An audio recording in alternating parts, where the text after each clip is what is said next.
आप पहले सबसे पहले ये बताएं कि पाकिस्तान आके कैसा लग रहा है इस दफ़ा? आप 4 साल पहले भी आई थी। बहुत अच्छा लग रहा है, ये तो मैं बयान ही नहीं कर सकती।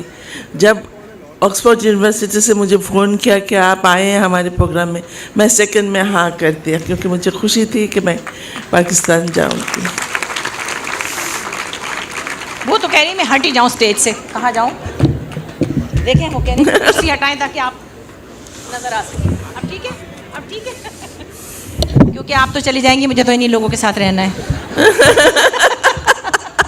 तो इसलिए मैं तो इनके कहने में हूँ बिल्कुल। हाँ, ये भी रख दो भाई करीब। अच्छा, अब ऐसा है कि एक जो सबके दिलों में सवाल है, वो सबके दिलों में है। अब चाहे वो चुपके चुपके करें या ज़ोर से करें, मगर मैं ज़ोर से पूछ लूँगी, आप क्यों चले गए? जी हाँ, मैं चली गई क्योंकि मैंने यहाँ बहुत अरसा काम किया और अच्छे अच्छे फिल्मों में काम किया। देन मैंने डिसाइड किया कि मुझे रिटायर लेना चाहिए। एक एज आते है, उसके बाद खुद को समझना चाहिए। एज के बारे में मानते नहीं होते, हम तो नहीं मान रहे। आप क्यों मान गई? नहीं, मैं इसलिए कि मैं अपने फील्ड के बारे में कह रही, फील्ड के। तो मैंने सोचा कि मुझे रिटायरमेंट लेनी चाहिए और इज्जत रहते हुए हर चली जाऊँ। तो मेरे भी फैमिली है, माँ बाप थे, खालू थे, मामा मासी सब थे, वो भी तो चाहते थे ना मुझे। जी जी। तो मैं तो यहाँ कोई 30-35 साल गुजारी है काम करते हुए। फिर सोचा मैं उनको टाइम दूँ, ये सोच के मैं चली गई। उनका भी हक बनता है ना। बिल्कुल। फिर भी आप जाके भी नहीं गई, आपको फिर भी जब बुलाते मैं हमारे दिलों में आप हमेशा रहती हैं। और इंशाल्लाह आगे भी आऊँगी। इंशाल्लाह इंशाल्लाह, बिल्कुल। जो चाहत और प्यार मिली है, ये तो मैं भुला नहीं सकती। अगर मैं ये भुला दिया तो मेरे अंदर इंसानियत बोल के कोई चीज़ नहीं। बिल्कुल नहीं भुला सकती। प्यार तो भुलाना ही नहीं चाहिए, सिर्फ बुरी बातें भूल जानी चाहिए, अच्छी अच्छी सब याद रखनी चाहिए हमेशा। और आपका इतना सारा अच्छा काम, इतना ज़बरदस्त काम, और आपकी इतनी इनोसेंट एक्टिंग थी। मैं आप ये बताऊं कि मैं देखती हूँ या आप लोग भी देख रहे हैं, हम कितनी चालाक एक्टिंग करते हैं और ये कितनी भोली एक्टिंग करती थी ना। बुशरा, आप भी तो बहुत अच्छे आर्टिस्ट हो। क्यों आप? Thank you. You are such a great artist. हर किस्म के कैरेक्टर आप कर लेते। मुझे तो बहुत खुशी हुई ये जानकर के ये बांग्लादेश में हमारी चीज़ें देख रही हैं। इन्होंने मुझे कल बहुत प्यार से कहा कि मैं देखती, तो मैंने कहा है अच्छा, मैं समझी उधर पता नहीं कोई चैनल आते हैं या नहीं आते, या इंटरेस्ट है कि नहीं है। तो बहुत अच्छा लगा। तो आपने अभी तक आप, क्योंकि आप इस दुनिया से इन टच हैं अभी तक, और बहुत खुशी की बात है। अच्छा, मगर ये बताइए कि अब जैसे आप जब चंदा आपकी पहली फिल्म थी, उर्दू फिल्म, बंगला स्पीकिंग आप थी। हाँ? आप बंगाली स्पीकिंग थी? बिल्कुल। और उर्दू बिल्कुल नहीं आती थी? बिल्कुल नहीं आती। उर्दू क्या चीज़ मुझे मालूम ही नहीं था। अच्छा, और मुझे याद पड़ता है कि कोई शुरू की किसी फिल्म में आपको डब किया था कौकब अफजल ने, एक फिल्म में किया, है ना? अंधली में। जी, तो वो बल्कि कुछ ऑड लग रहा था क्योंकि वो आपकी एज के साथ उनकी आवाज़ थोड़ी भारी थी शायद। फिर कैसे आपने ये सीखा? कितना मुश्किल है हमें कोई बंगाली फिल्म में कह दे। मेरी चंदा तलाश हिट हो गई जी, फिर यहाँ से लोग मुझे बुलाने लगे कि यहाँ आ जाओ, काम करो काम करो।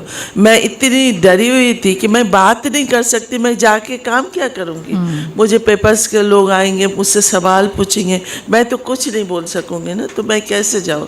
इसी तरह टाइम, हाँ मैं आऊँगी, बस बताऊँगी, ये करके 10 साल गुजार दिया और उसमें मैंने उर्दू लिखना पढ़ना सब कुछ सीख लिया। कितना मुश्किल काम है। मतलब आप सिर्फ इतना सोच लें कि अगर हमें बांग्लादेश में इस वक्त वो मुझे कहें, मैं हम तुम्हें शाहरुख खान बना देंगे, सिर्फ मतलब ज़्यादा नहीं, सिर्फ शाहरुख खान बना देंगे, तुम बंगाली सीख लो, तो बड़ा मुश्किल। वैसे मुझे बंगला गाने आते थे जब हम बचपन में गाते थे ना, और वो बच्चों के प्रोग्राम में उस वक्त कंपल्शन थी कि आपको एक बंगला गाना गाना है और एक उर्दू गाना है। तो मैं तोते की तरह बंगाली बोलती थी उस वक्त, अब भूल गई हूँ मगर काफ़ी। আমি তোমারে ভালোবাসি। तुम्हारा नाम की? তোমার নাম কি? तुम्हार बाड़ी কোথায়? আমার নাম शबनम। तुम्हारा नाम शबनम। तो 4-5 बातें आती, बल्कि मुनीज़ा हाशमी साहिबा शायद यहाँ बैठी हुई हैं। बड़े मज़े की बात मुझे याद आई आज कि मैं ये नहीं कह रही कि मैं छोटी सी थी, मैं बिल्कुल छोटी सी नहीं थी जब आप काम करती थी। मैं अच्छी भली बड़ी हो चुकी थी, मेरी शादी भी हो गई थी। अच्छा, अगर आप लोग समझ रहे हैं, आप ये कहेंगे कि हम छोटे छोटे थे जब हम आपको देखते थे, ऐसा मजाक में नहीं करने दूंगी किसी को भी। मेरी गोद में एक बच्चा था जब ये गई हैं बांग्लादेश। अच्छा, तो वो मुनीज़ा हाशमी साहिबा के सामने, मतलब सॉरी टू से, मैं वाकई छोटी थी। तो वो किसी बच्चों के प्रोग्राम में वो प्रोड्यूसर थी, तो उन्होंने कहा इधर जल्दी से बैठो, क्विज शो हो रहा है, किसमें बैठ जाओ, और लाइव होता था। शायद मैं पता नहीं 4वीं 5वीं क्लास में पढ़ती, उन्होंने बंगला बोलचाल में मुझसे 4 सवाल किए, मैं 15 रुपए जीत के निकल गई। तो वो अभी हम याद ही कर रहे थे। अच्छा ये बताइए कि ये जितना खूबसूरत आपका सफ़र रहा, लाहौर में रहना, फिल्म में काम करना, आपकी ज़िंदगी और आपका जो एक मैनरिज्म है, एक बॉडी लैंग्वेज है, एक अपनी लैंग्वेज, वो बंगला एक और तरह की कंडीशनिंग होती है, बंगाल में रहना, बंगाल से आना। पंजाबी तो बड़े लाउड होते हैं, हमें तो मतलब लोग कहते हैं कि बगैर फ़ोन के भी हम आवाज़ हमारी चली जाती है कहीं कराची से बाहर। आपने कैसे कोप किया उस पंजाबी इन्फ्लुएंस फिल्म इंडस्ट्री के साथ? देखिए, एक आर्टिस्ट अगर चाहे तो वो कोई भी जुबान कुछ भी हो वो कर सकते, मगर चाहत होनी चाहिए जी। तो मैं तो इस लाइन में जब आई हूँ कोई प्लान करके नहीं आई थी, और अल्लाह का बहुत बहुत शुक्र है कि उन्होंने मेरे साथ बहुत मेरे ऊपर करम किया। जैसे चंदा हिट हो गई, तलाश हिट हो गई, फिर यहाँ से जब बुलाया मुझे, वही साहब ने मुझे समंदर के लिए पहली दफ़ा बुलाया। तो मैंने भी सोचा कि थोड़ा सा कॉन्फिडेंस था मुझे कि आप जाके मैं काम कर सकूँगी और बात भी कर सकूँगी, तब मैं समंदर के लिए हाँ कहा और मैं 68 में आ गई। हाँ, अच्छा आपको लोगों ने प्यार भी बहुत दिया, ये भी बड़ी अच्छी बात है कि आपको इतना एक वार्म एटीट्यूड मिला लोगों से कि आप यहाँ पर रह सकीं और इतने साल काम कर सकें। ये वार्म एटीट्यूड देख के तो मेरा दिल चाह रहा है फिर दोबारा काम। आगे मैं सुने, मैं एक बंगालन पे सीरियल लिख रही हूँ, प्लीज़ मुझे उसमें एक अम्मा चाहिए प्यारी सी।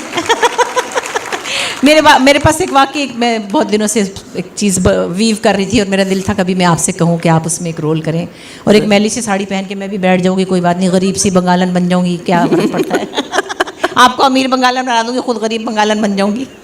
अच्छा, शादीशुदा होना उस वक्त और फिल्मी हीरोइन होना एक बड़ी मुश्किल बात। ज़्यादातर लोग अपनी शादियाँ छुपाते थे, उनके बच्चे बड़े बड़े हो जाते थे तो फिर पता चलता था इनकी शादी हुई है।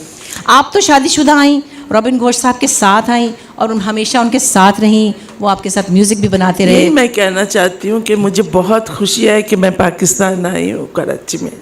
अगर आज रॉबिन साहब, दुख इस बात की है कि आज रॉबिन साहब मेरे साथ नहीं, बहुत अफसोस है। 50 साल तक मैं उनके साथ जहाँ भी जाती थी वो मेरे साथ होते थे, बिल्कुल। और आज कल जब मैं प्लेन में बैठी तो मुझे बहुत वो याद आई जी। ये पहली दफ़ा उनके बगैर मैं आई हूँ। बस देखिए, वो ज़िंदा है सबके दिलों में, अपनी म्यूज़िक से ज़िंदा है। लास्ट टाइम जब आप आई थी पाकिस्तान तो वो भी साथ में थे। बेटा कोई टिश्यू दीजिएगा कहीं।